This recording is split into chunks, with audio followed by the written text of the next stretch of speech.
try to hook this Google Mini, because it has no output for other speakers, and I'm in my workshop, and I would like to have it controlled through my stereo system, which is over there.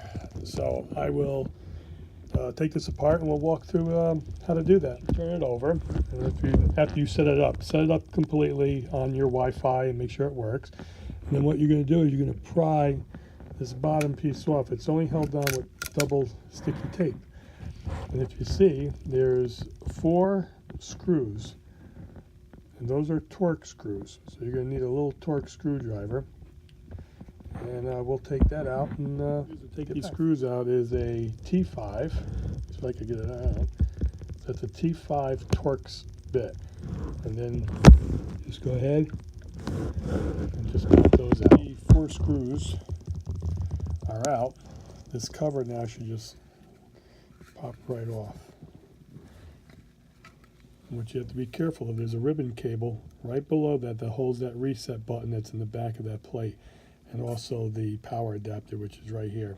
So what we're going to go ahead and do is we're going to try to access the speaker wires, and we're going to pull off these Torx bits here. There's 4 of them all around, and we'll tell you what screwdriver. These 4 screws are taken out, and they look like they have a little bit of Loctite on them. So those should go back very easily and lock up. That's so they don't vibrate loose. By the way, this ribbon cable just slides right off of this connector that's inside that port, so you don't have to stress worrying about ripping that cable. And then we just push it right back in. Just take a picture of it before you disassemble it, so you know that direction it goes in. What I'm doing with this case is there's a speaker on top. We're going to try to eliminate that, but we have to open the case, and they glue it shut obviously, so you can't fool around with the unit. So what we're doing is cutting around the edges of the Google. If you see, there's a fine line that separates right there. You see that line? That's where the Google splits apart. Pretty well that done. So what I'm doing is I'm actually taking a little blowtorch and I'm heating the tip of the X-Acto knife to red hot. So once you get that tip, you just need the tip, you don't need the whole blade.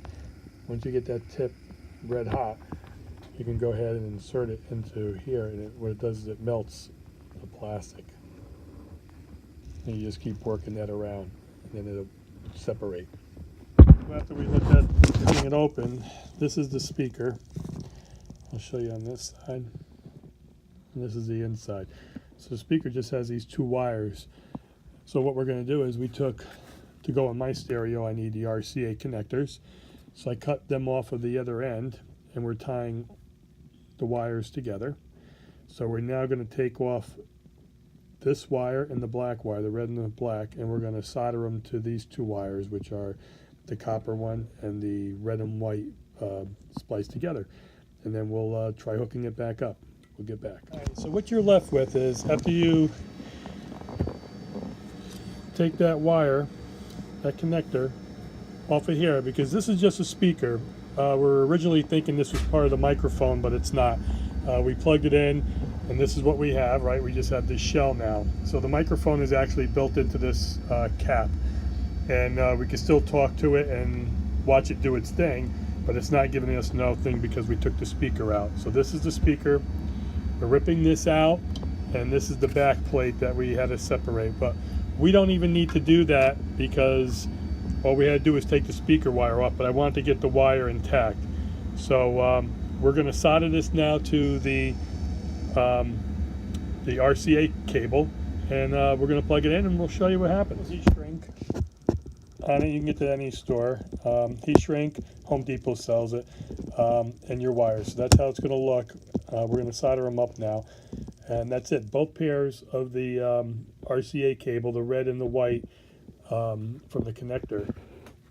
So these 2 are what you're actually seeing tied into here, because it's only 1 speaker. So again, are you going to get stereo sound? Nah, but it should be good enough for what you want. And this is for my workshop. So let's get it together and let's see how it should look like when you're done. 2 RCA connectors on one end, and your plug that goes into your Google Home on the other. So we're going to plug that into the Google Home, and that end will go into the stereo. and then we'll turn around and see. So I just put a little duct tape, black electrical tape around it. It's plugged in. It's hooked to my amplifier. And let's hear how it sounds. Okay, Google, play Pandora.